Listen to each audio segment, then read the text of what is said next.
Hey guys, welcome and welcome back to my channel once again. This is Abhishek, your friend but not a financial advisor. And with that being said guys, this video is just for entertainment purposes only, with the sole purpose of bringing up this penny stock, which in my opinion has a massive upside potential. And not just in my opinion, but many other analysts are also having the same opinion as me, but just to bring up this stock up to your attention. So that's the purpose of this video. And after watching this video, you must do your own due diligence, because that's your own hard-earned money. So don't listen to us directly and jump into the stock. Please do your own due diligence. Consider this video as a part of your own due diligence. Though this video won't be a detailed video, but I will try to cover up as much as information I could in a short period of time. So that's all about this video. And guys, with that being said, if you want early access to all such stocks, then you're most welcome to join our amazing Discord community, where we cover each and everything about the stock market, real estate, name it and you have it. And you can get access to this Discord community via the Patreons, and the link will be in the description down below. Now without further ado, let's just jump on to this amazing penny stock, which in my opinion has massive upside potential. So guys, here's a company which in my opinion has a massive upside potential, and the name of the company is Synchronous Technologies, trading with the ticker symbol SNCR. The current price of the stock is at $3.53, which was already 21% up on Friday from the previous trading day. Now you must be asking me that why the hell I'm bringing up this stock which was already 21% up, because guys, this company and this stock has still a huge upside potential and a huge room for growth. So let's just look at some summary and the statistics. So we can see that the 52-week range is at $2.35. We will cover in the technical analysis that what could be a good price to enter into this company. But anyways, let's look at the average volume, 1 million, but the volume on Friday from the last trading day was 30 million. So you can imagine that how much attention this company is getting, but it is not late at all. And that's what the video is about. So please watch the complete video. And remember, I'm not a financial advisor, so watch the complete video, watch the details, and then do your own due diligence to make a decision. Guys, I'm bringing up these stocks up to your attention so that you guys can look into these companies and then make your own judgment. All YouTubers are trying to help you, okay? We are trying to bring up the stocks which we think could have a huge upside potential, and we are investing in it. It's nothing like pump and dump. It's your own decision. Just read about this, read the news about the stocks, check the technical charts, and then make your own decision, okay? So anyways, so moving on. So now guys, to know that what the company actually does, which is quite important before you start investing into a company, but this is just a small and a basic introduction. So it is a very small cap company. We already saw from the summary from Yahoo Finance. It is an e-commerce company whose main products are software and cloud network synchronization platforms, which allows online vendors to connect and sync their communications, activations, backups, and customer contacts across service providers and devices. Now the system allows for greater coordination, lower cost, and streamlined networking. According to Synchronous, the company's vendor customers can find new revenue, improve their own site visitor engagement, and improve the overall buyer experience, leading towards more business. And this is how their overall revenue generation is divided. So the 56% of their revenue is coming from the cloud commerce business, 25% of their revenue is coming from the messaging business, which they have 2 national RCS markets, and then 19% of the leftover revenue is coming from the digital, trusted link, and enterprise consumers business. So, and one of the bullish points which I like about Synchronous Technologies is that their cloud commerce and messaging business is revolving around 5G technology, which will definitely drive new opportunities for Synchronous services. Now guys, of course, there is a lot of competition in this field, but again, the market opportunity is huge as well. But I will be covering some bearish points as well further in this video. So this is one of the bullish points which I like about the company, and which I think that can make a huge driver for the company's revenue. And just to give you a small highlight, so this is one of the examples that there is a global opportunity for cloud commerce business, operator cloud commerce business of $25 billion. So this can give you just an idea. Now I'm not saying that they will get a good chunk of this business, but like I said, compared to their revenue, current revenue generation, this is huge opportunity. So now coming on to the second bullish point, the company reported signing 2 important new contracts in Southeast Asia during the first quarter, including one with the Indonesian data center company Telkom Sigma, and this contract will deliver Synchronous products to 25 universities for the use by professors, students, and school groups. And Synchronoss also renewed its messaging contract with Telecom Italia Mobile and added security functions to the services. So these are the two important contracts which they recently signed. But then comes the big news. 5 new cloud customers were launched in the last 18 months, out of which Synchronoss continues its major partnership with the telecom giant AT&T, which will use Synchronoss products to power its personal cloud, and arrangement that has worked well for both the companies in the past, and that will happen in the future as well, as this contract is confirmed.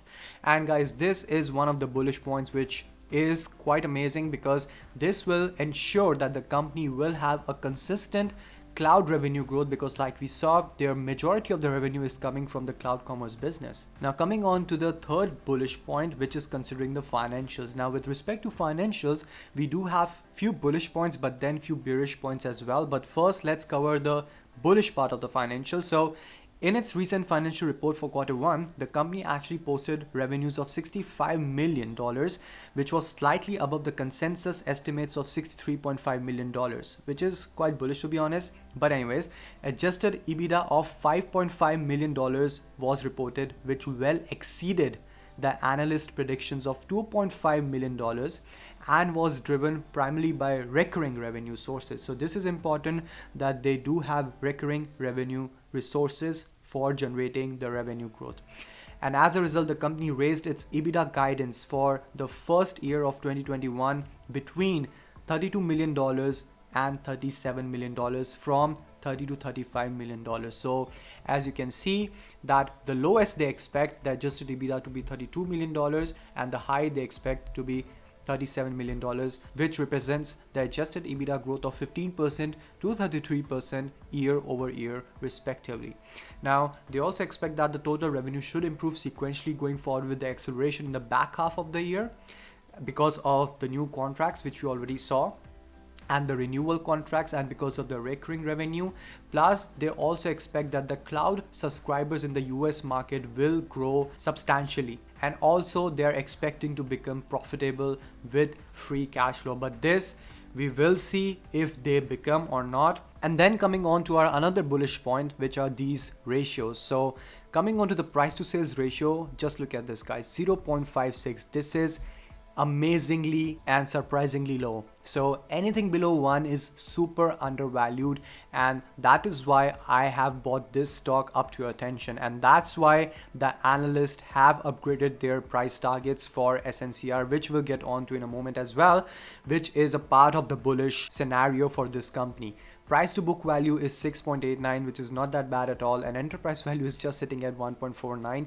So this is why I am bringing this stock up to your attention. Okay guys, so now let's have a quick look at the share statistics, and this is quite important, especially when you are either swing trading or day trading, or you are investing in a small to mid cap company. Why? Well, because we already know that the share price is affected by the incoming volume, but in such cases the share price is really dependent upon the incoming volume, and that incoming volume is dependent upon how many shares are available for the trade. Demand and supply, simple concept. So let's have a quick look. Shares outstanding are at 44 million, but share which are at float for us retail investors are just at 37 million. So 7 million of shares, let's say approximately, are available for the company to dilute more, but that's it. But the most important thing is right here. Insiders are holding around 21% of the share and institutions are holding around 48% of the share. That means around 70% of the shares from the float are already occupied. That means we have high demand if the incoming volume increases and low supply.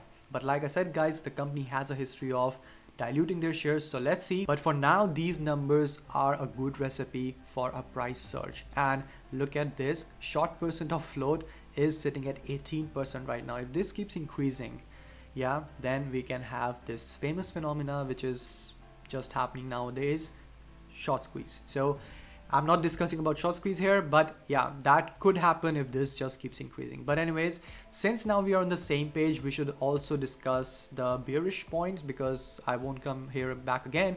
So we can see that the profit margin is minus 6.92% and the operating margin is sitting at minus 11.30%, which is a big red flag for me. If you have been watching my channel, you know guys that I'm a big fan of margins, and that is the recipe for a business to become profitable. And in the end, you would like to own a business which is profitable and is generating cash, positive cash flow. But we can still give them a benefit of doubt because like we saw, they are planning to become profitable in 2021 until 2022, and they claim that they would generate a positive cash flow. I don't know how much of that could be true and how much of that is futuristic, but yeah, if we want to invest, we would like to get some companies which are undervalued right now and who are becoming profitable or are on the verge of profitability. And that's what investment is all about, to find such gems which are yet not discovered. So that's why this is a bearish sign right here on the left side, but on the right side we see some bullish signs as well. So now let's move on. Okay guys, so last but not the least, the last bullish point which I would like to cover, which is one of the most important bullish points which actually let any investor to think about investing in a company, is the price target. So we can see we have 4 strong buy ratings from 5-star analysts from Wall Street and no hold and no sell rating. And this is because, like I showed you guys, that the price to sales ratio is below 1. This is highly undervalued.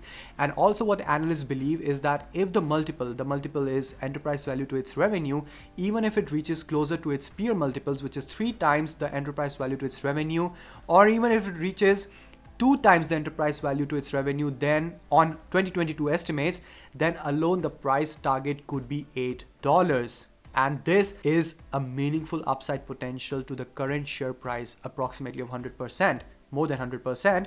And with several cloud deals, which we already saw, which are anticipated to contribute to the growth in 2021 and beyond, sustained growth potential at Verizon, and strong annual recurring revenue, all these factors, if we factor in, this multiple is easily possible. And that's why I am bringing up this stock up to your attention. So those are few of my bullish points which I really like about this company. Of course, there are many other things which I'm not covering in order not to make this video too lengthy, but these are few of the bullish points which in my opinion are really good to even consider about this company. So now let's cover few of the bearish points which I don't like about the company, which they should be improving for sure. Okay guys, so now coming on to some of the bearish points. So one of the bearish points which I already covered while showing you the share statistics was their margins. The margins are one of the most important things when you are evaluating a business, because that plays a huge role, how much money they are saving and how much money they will save in the future, which in this case sucks, to be honest. And that is one of the bearish points or a big red flag in my opinion, but they are trying to improve. So let's see how they perform in the future. But now let's see their revenue actually decreased, and they have given the reasons here. So let's have a quick look at the reasons. So the main reason why their revenue actually decreases because of spending money, because of spending money on this Verizon contract extension and block license purchases from Japanese carriers in 2020 and so on and so on. So yeah, I can imagine that they're expanding their business, so it's okay. We can see that of course if the margins, if the revenue decreased, their adjusted gross profit also decreased. If their margins would have been great, this would not have happened. But anyways, this also happened because of the reason above. And adjusted gross margin was 55 to 57%. Okay, and then the total cost and expenses also decreased. So this is what I like, that this action, this is the only action which is quite positive here, that they are effectively reducing the cost, which in turn will improve their margins. So this is one of the good things. So sorry that this is in the bearish part, but yeah, anyways. So now other important thing is that the net loss actually increased. So we can see from $12 million to $22 million. And this is why, because larger loss in 2021 due to 2022 benefit from recognition of expected tax refund. Okay, so this is what I don't like, that they were depending upon the taxes. But anyways, and now due to the continuing operations, the losses actually decreased. So this is quite good. This is another good point in my opinion, that they narrowed their loss despite of the lower revenues due to the cost action. So this is the journal overview, guys. You can have a look at it, and this is some of the bearish signals are there in the company, but I still would consider this because it is still in the growing phase and they are trying to expand, they are trying to make new deals, and like we saw that in the last 18 months they signed up new contracts with 5 big giants, so that costs money, right? And that is the reason why I'm still considering this company. But anyways, let's not dig deeper, let's move on. So guys, the last bearish point, which is one of the most important bearish point regarding any company, is dilution. Dilution is a slow killer. Really, I think people are, or investors are, neglecting this part, but dilution is one of the slowest killer and reducing the value of your share which you own. And Synchronous has a history of diluting. Okay, I do understand that they do have to raise money in order to make new acquisitions, in order to, yeah, raise money, simple as that. So recently, yesterday, they did $125 million of price offering, and then they did $100 million of price offering. Here it is, sorry, here it is, $100 million of price offering 2 days ago, and before that they did $120 million of price offering, and as you can see, just in last 2 weeks they have done 3 price offerings, which is a big red flag for me. But the good thing is, like we already saw, that we don't have so many shares left for the shares outstanding for the company to dilute more. So we can see that we only have 44 million of shares outstanding and 37 is already in the float.